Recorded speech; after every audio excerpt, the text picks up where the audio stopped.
children are born in the house. You feel me? My children are homeschooled. Okay. You don't take them to the hospitals and none of that? Nah, but I'm not extreme. So if it was necessary, I would, but it hasn't been necessary. You know, one of the things, I mean, we gotta look at the hospital, just to detour a little bit.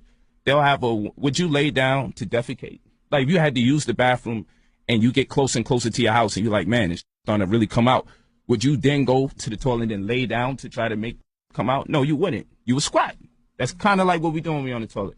But now here's a woman that's supposed to give birth to a child in the medical institutions where all these people with certificates are going to turn around and tell that woman to lay down, to go against gravity and compromise the integrity of her spine, all right, and then want to induce labor, all right, and give her epidurals. And if the child is born inside of 30 to 45 minutes from the time of that shot, then the child comes out, the eyes closed, we thinking it's perfectly normal, but the child is drugged up. That's crazy. But we could go to Egypt, like I went to Egypt, and I went to the world's first hospital, Temple Philae, and you see all over the walls, the women squat and do not go against gravity. But they were the ones that's considered to be incompetent. But today in contemporary science, we got women still laying down. And even the placenta, because I delivered my daughters. I didn't cut the placenta when the baby came out. We let the afterbirth come out.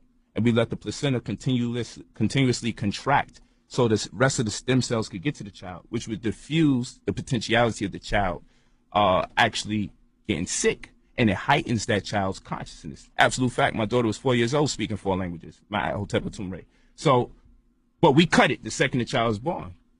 And if we were to go to the hospital right now and say, I would like to keep the afterbirth, they would give us hell. We would have to sign all sorts of applications and everything just to have entitlement to something that comes out of that woman's body.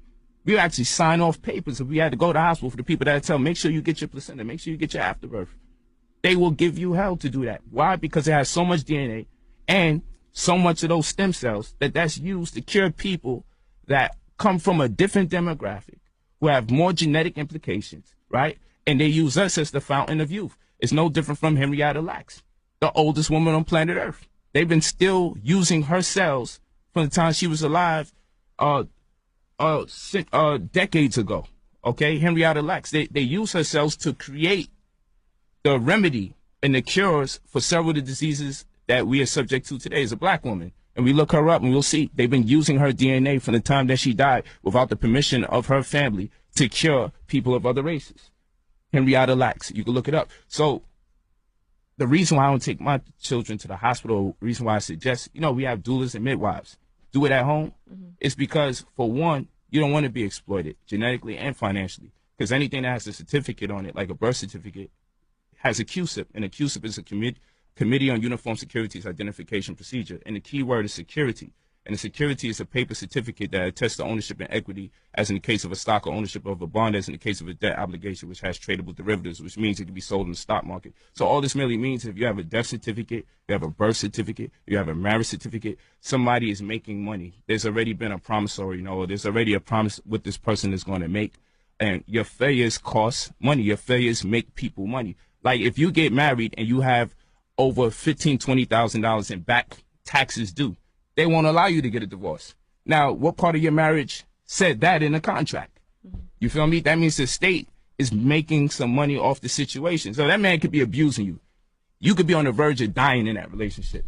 You ain't going to get that divorce if you owe too much property taxes. You didn't know that when you married him, that was part of the implication, but it has a QSIP on it, a Committee on Uniform Securities Identification Procedure. And the word security intimates that there's a debt obligation. So you can't be brought into this world without someone monetizing it. You can't die without someone monetizing it. You can't get together without someone monetizing it, because we go into the legal context of law, we'll see that the word minority means what? An adult that thinks in an adolescent state of mind, that needs a third-party medium to help them facilitate. Under normal circumstances, they wouldn't.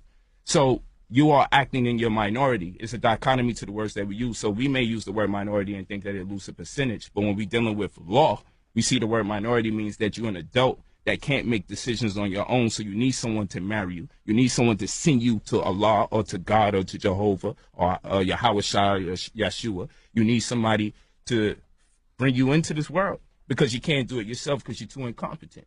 So for that reason, in addition to the health implications, a child being in the womb of a mother for 9 months, darkness, then to be subject to lights that do not biologically embed. Sunlight grants us intelligence, and it communicates higher thoughts and frequency to us which empowers the body to be able to facilitate in ways that is most conducive and progressive for the human body. But to bring a child out of darkness for 9 months, conception, and a woman has to go through 3 perfect ovulations for her to even be able to conceive. So 3 months inception, 9 months conception, 12 months totality. That child is born from darkness, subject to all these bright hospital lights. That's wicked. You know how you feel when you're in a dark house for a long period of time and then you go out and the sun is there? You get this headache.